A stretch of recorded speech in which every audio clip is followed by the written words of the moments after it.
conflict now. I viewed what happened on October the 7th as an absolutely appalling atrocity, a terror attack of unimaginable horror. And I absolutely think that Israel has a right to defend itself from the people who committed it, Hamas. And I've questioned for the last 3-4 weeks, what is a proportionate response? And I have said repeatedly, I don't know the answer. I want people who have a view to have a view about that. And I'll ask you again about where you think we are with this. I also acknowledge that Hamas live amongst civilian population in Gaza.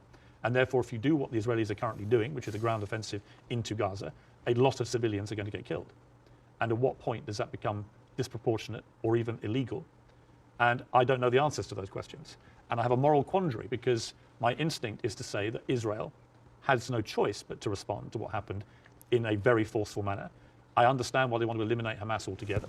I understand that if they feel they can, then perhaps we can move to a two-state solution or peace or whatever it may be, although I don't think Netanyahu will ever be the person to do that. But the moral question for me is, at what point does this become disproportionate? And when you see thousands of children being killed in Gaza, it fills me with utter horror. And then people say, well, do you condemn it? And I find it very easy to condemn Israel turning off the water, Israel turning off the power. I think it's ridiculous that Israel should have that power over millions of people who are not part of their country. I think it's terrible what's happening in the West Bank with the settlers. I think that the stuff there is completely easy to condemn. But can I, hand on heart, condemn Israel trying to destroy Hamas after what they did on October the 7th? That is where I'm struggling to find myself saying I condemn it, because I believe that they are right to try and destroy Hamas. Now, what do you feel about my moral quandary? Well, there's a lot of points, very lot, and I think this will kind of like lay the ground rules for that interview. There is the whole thing about like Israel right to defend itself, the condemnation. First of all, let's start with condemnation. Yes. You want my opinion? Yes. Condemning Hamas or condemning Israel? Yes. Completely useless. Completely useless. Why? I condemn Hamas, you condemn Israel, interview's over. What happened? Nothing.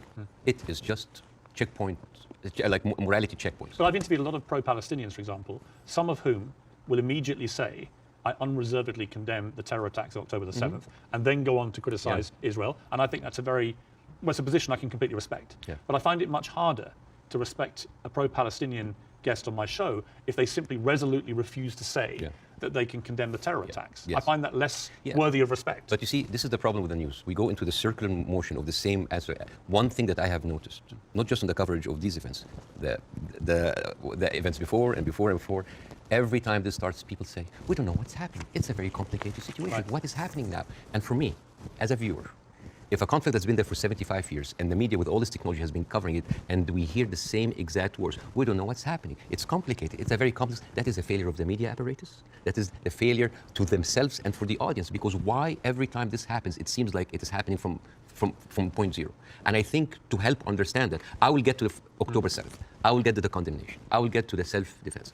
But I think maybe we can we have like all the time in the world, and we can discuss, this interview could be a bookmark, landmark for maybe looking at that conflict in a deeper way that nobody had gone there before. We had the views, we have people waiting. Yes. You know, as I said, I'm the least qualified to discuss that, but it's an opportunity to use it. I'm not massively well qualified myself. Yeah, both of us. I'm look at us. I'm an Irish Catholic, I mean, right? look at us. Yeah, two privileged people, one white wannabe, discussing the most complex conflict of our history. But I want to start in a totally different area. I want to start with anti-Semitism. Yes. I think it's an important issue. Yes. I think there is a rise of anti-Semitism in the world, and I think this is very dangerous.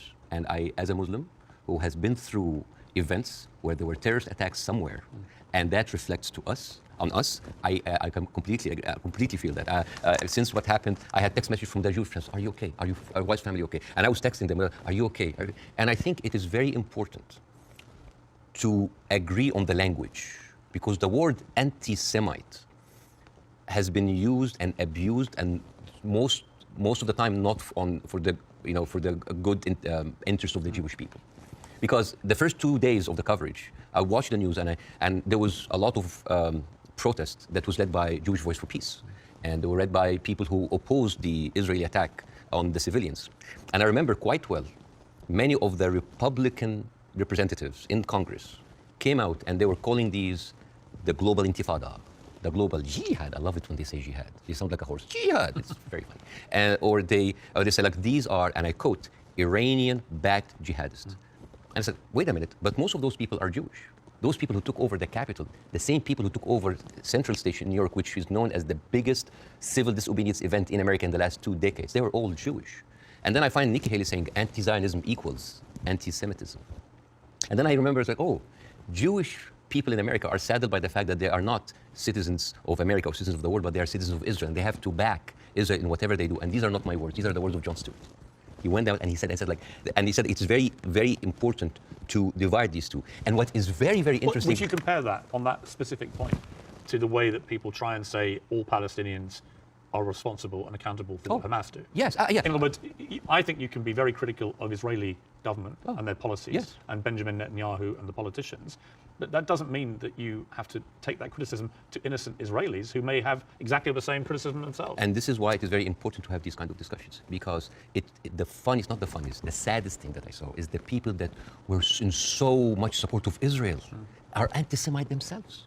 MTG, Marjorie Taylor Greene, you know, she said like, oh, those are, I send my aides, and they took pictures of the protesters. Basically, she's surveilling between the bombing on their downtime. And these are the same people who are seen with Nick Fuentes, with Stephen Bannon. And you know what's most interesting? Had him for dinner. And all of those people are buddies with Benjamin Netanyahu. So how does this work? How does this work? And you know the people who speak against this, like Jon Stewart, like Bernie Sanders, like Naomi Klein, what do they call these people? What do they call them? Self-hating Jews. And you know what else now they call them? They call them capus. Capus. You know what's capus? Capus, basically these were the Jewish inmate in Auschwitz that were forced by the Nazis to stand as guards on their own inmates. You see how degrading this is. And this is the way to shut down conversation. Anti-Semite, Islamophobe, you hate America, you hate the military, you hate Egypt, war on Christmas. This is how you shut an environment that does not allow disagreement is not an environment made for growth, it's an environment for control. Let me ask you this. Say, take the student protests in America, at universities. I have no problem instinctively with students protesting. It's actually part of the DNA of being a student, right? But I do have a problem with two things. One, the protests that happened almost immediately after October the 7th, within hours, which were clearly, deeply, deliberately inflammatory and hurtful to Jewish people. Secondly, I have a real problem with the students who were beaming direct pro-Hamas slogans onto buildings on campuses in America. You know, I'm all for free speech, and I really am. The whole show is predicated on that. But not to the point where you see Jewish students barricaded into libraries because a mob is descending on them. There is a distinction to me between people who are obviously overt. I mean, there was a professor at Cornell University who was literally seen in public shouting how exhilarated he felt by the attacks of October the 7th. He still hasn't been fired, that guy. I think that crosses a line. Do you? Yeah, I do not like this way. I mean, I can understand why, but I don't condone it. I would never, because you have to understand these people, again, I'm not supporting them. I just want to make sure about two things. The reason that I started with anti-Semitism, because I wanted to make sure to clear any confusion that when I speak about Israel, I'm speaking about Israel. Yes. When I speak about Jewish people, I'm speaking about Jewish people. Yes. When I speak about Zionists, I'm speaking about Zionists. It would very, because I think it was very powerful that you did that. Yeah, I have to be careful. That's the first thing you did, because I think it's really important. Yeah, but at the same time, when I tell you why does that happen, it doesn't mean that I condone it. There's a difference between explanation and justification. Those people who are exhilarated, the way that they see, this is the same reason why people were so happy about the interview. What do they see? They see Israel as a criminal state who is killing their people, and at the same time, they are supported by the international community in America. They have no guns, they have no superpower backing them. All they have is just a feeling of happiness, like, yes, our enemies that we cannot touch them has been hurt. All they can think about, that these are their enemies that have been hurt, right? I'm not condoning this, but again, like when people were celebrating terrorist attacks, you know, against Western targets. Of course, I don't condone that. But why? Because those people has been, from a very young age, what have they seen? They're not being heard by the media.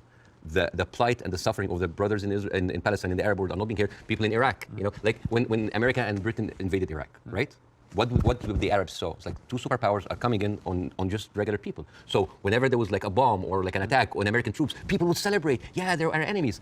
Emotions are very inflammatory, and it is not right. But those people have nothing else. All they can say is like shout. All they say is like to rejoice. It is not right. Again, I'm explaining why is this happening, because it's like, yeah, if I cannot get you, I'm just gonna scratch your eyes. I'm gonna scratch your eyes because you've been beating me all the time, and you have the whole international community backing you up, and all I can do is scream. Is it right? No. But it is understandable. Again, it's not the right thing. But no, it's not like understandable. It's like, oh, no. But again, it is an explanation. Now, hate. And again, this is another way why this has been magnified in the media so much.